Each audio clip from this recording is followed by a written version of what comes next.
तेज बारिश की वजह से जंगल में बाढ़ आ गई थी। बाढ़ इतनी ज्यादा थी कि सारे पंछियों के घोंसले पानी में बह गए। ज्यादातर पंछी पानी में डूबकर अपनी जान गंवा बैठे, तो किसी ने पेड़ की डाली का सहारा लेकर अपनी जान बचाई थी। अब देखते हैं आगे। तभी राजा जी वहाँ पर एक नाव लेकर आ गए। अरे दोस्तों, जल्द से इस नाव में आ जाओ, हमें और पंछियों को बचाना है। चारों नाव पर सवार हो गए। जैसे जैसे नाव आगे बढ़ती गई, जंगल के बचे कुचे पंछी नाव में सवार हो गए। बारिश से बचने के लिए राजा जी ने गुफा में ठहरने का फैसला ले लिया। 2 दिन बारिश तेज चलती रही, फिर धीरे धीरे बारिश कम हो गई। राजा जी ने सूखे में पानी की परेशानी से बचने के लिए नदी के ऊपर एक बांध बनाया था, लेकिन अचानक से आई इस बाढ़ की वजह से वो बांध टूट गया और सारा पानी नदी से होकर समंदर में चला गया। गर्मियों का मौसम शुरू होने वाला था। जंगल में अब सिर्फ 2 ही परेशानियां होने वाली थी, एक पानी की तो एक अनाज की। सारे पंछियों ने अनाज का प्रबंध कर दिया है, लेकिन पानी की समस्या का उपाय अभी तक नहीं निकल पाया है। इसी समस्या पर सोच विचार करने के लिए जंगल के सारे पंछी राजा जी के दरबार में इकट्ठा हो गए हैं। तो दोस्तों, आपको तो पता ही है, पिछले साल हमें पानी की कितनी समस्या हुई थी। जो पंछी दूर तक उड़ सकते थे, उन्होंने अपने पानी का प्रबंध तो कर लिया, लेकिन जो पंछी दूर तक नहीं जा सकते थे, वो पानी पानी करके वहां पर ही मर गए। इस साल पानी की समस्या से बचने के लिए हमने नदी पर एक बांध बनाया था, लेकिन अचानक से आई इस बाढ़ की वजह से वो बांध भी टूट गया। अब जंगल के तालाब में थोड़ा ही पानी बचा है। तो राजा जी, अब हम क्या करें? आप सब चिंता मत करो, हमने इस पर एक उपाय निकाला है। हमने जंगल के बीचों बीच एक वाटर बैंक शुरू किया है। तालाब का पानी सूखने से पहले ही वो पानी हमें वाटर बैंक में भरना है, और जो भी इसके लिए मदद करेगा उन्हें पूरे गर्मियों के मौसम में मुफ्त में पानी दिया जाएगा। तो फिर तैयार है आप सब? सारे पंछी राजा जी के उपाय से बहुत प्रभावित हो गए। उन्होंने अपना काम शुरू किया। जो पंछी जितना पानी ला सकता था, उसने उतना पानी लाकर वाटर बैंक में जमा कर दिया। 2 से 3 दिन में सारे पंछियों ने मिलकर वाटर बैंक भर दिया। दोस्तों, अब हमें ऐसे 2 पंछियों की जरूरत है जो इस वाटर बैंक को अपनी ईमानदारी से चला सके। उनके रहने का और खाने का सारा इंतजाम राजकोष से किया जाएगा। सूखे का मौसम खत्म होने के बाद उनको पूरे साल तक चलेगा इतना अनाज इनाम के तौर पर दिया जाएगा। इनाम की बात सुनते ही भूरा कौवा और सुंदर उल्लू आगे आ जाते हैं। ये अच्छी बात है, तुम दोनों सामने आ गए। भूरा दिन में देख सकता है और सुंदर रात में देख सकता है। भूरा दिन में तो उल्लू रात में बैंक की रक्षा करेगा। अगले दिन से दोनों की ड्यूटी शुरू हो जाती है। जैसे तय हुआ था वैसे ही भूरा काम पर आ गया। भूरे का बस एक ही काम था, सारे पंछियों को बारी बारी से पानी बांटना और वाटर बैंक की रक्षा करना। भूरे जी, हमारे घर बहुत मेहमान आए हैं और रात में पार्टी भी रखी है। अगर कुछ हो सके तो क्या आप मुझे ज्यादा पानी दे सकते हो?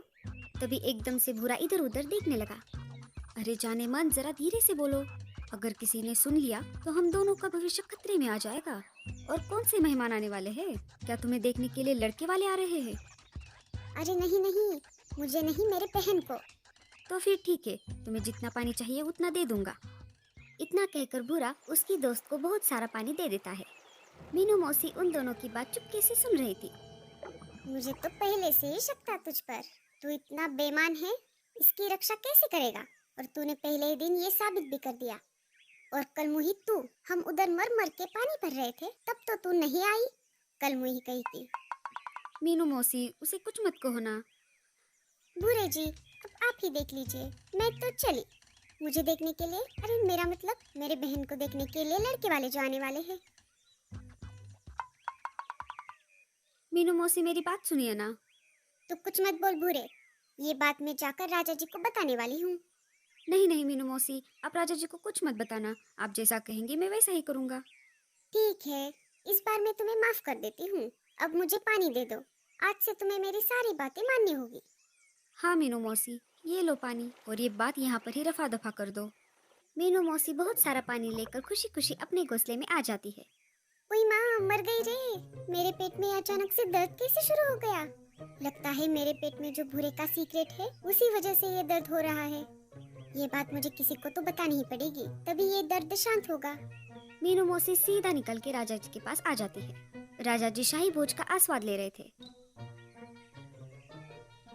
अरे राजा जी, आपको क्या बताऊं, वाटर बैंक में भूरा कौवा बहुत काला बाजारी कर रहा है। वो अपने बिरादरी में हद से ज्यादा पानी बांट रहा है। अगर ऐसे ही चलता रहा राजा जी तो वाटर बैंक का सत्यानाश हो जाएगा। ठीक है मीनू मौसी, मैं अभी इसकी छानबीन करता हूँ। हाँ, अब मुझे लगता है मेरे पेट का दर्द कम हो गया। राजा जी और कुछ सैनिक वाटर बैंक की तरफ निकल पड़ते हैं। अरे तुम फिर से आ गई। अगर तुमने मुझे पहले ही बता दिया होता तो मैं खुद ही तुम्हारे पास पानी लेकर आ जाता। ऊपर से राजा जी और उनके सैनिक सारी बात देख रहे थे। जैसे ही भूरे ने पानी देना शुरू कर दिया, राजा जी ने भूरे को रंगे हाथ पकड़ लिया। रुक जा भूरे, हमने सब कुछ देख लिया है। तुम कैसे कालाबाजारी कर रहे हो। मैं इसी वक्त तुम्हें काम से निकाल रहा हूँ। शाबाश मीनू मौसी, हमें आपकी तरह ही ईमानदार पंछियों की जरूरत है। आज से भूरे की जगह आप काम करोगी। मीनू मौसी मन ही मन में कहने लगी। अरे मैंने ये क्या कर दिया? बैठे बैठे ही ये काम मेरे गले पड़ गया। आपने ये अच्छा नहीं किया मीनू मौसी, इसका बदला तो मैं लेकर ही रहूंगा। मैं भी देखता हूँ कि कैसे आप ईमानदारी से काम करती हो। मीनू मौसी अपने काम पर लग जाती है। रात होने से पहले ही उल्लू वहाँ पर आ जाता है। मीनू मौसी सुंदर उल्लू पर भड़क जाती है। अरे ये क्या सुंदर उल्लू, तुम इतनी जल्दी कैसे आ गए? मैं अभी से तुमको बता रही हूँ, तुम जल्दी आ गए इसका मतलब ये नहीं कि मैं भी जल्दी आ जाऊंगी। अरे नहीं नहीं मीनू मौसी, ऐसी कोई बात नहीं है। आप अपने समय पे ही आ जाया करो। मेरा घर बहुत दूर है, इसलिए मैं घर से जरा जल्दी ही निकलता हूँ। अच्छा तो फिर ठीक है। रात होने पर भूरा वहाँ पर आ जाता है। क्यों सुंदर, कैसे चल रहा है तुम्हारा काम? कुछ नहीं, सब बढ़िया चल रहा है। अरे सुंदर, मैं यहाँ पर हूँ, तुम वहाँ पर क्या देख रहे हो? अरे अरे, मैं पानी की जांच कर रहा था।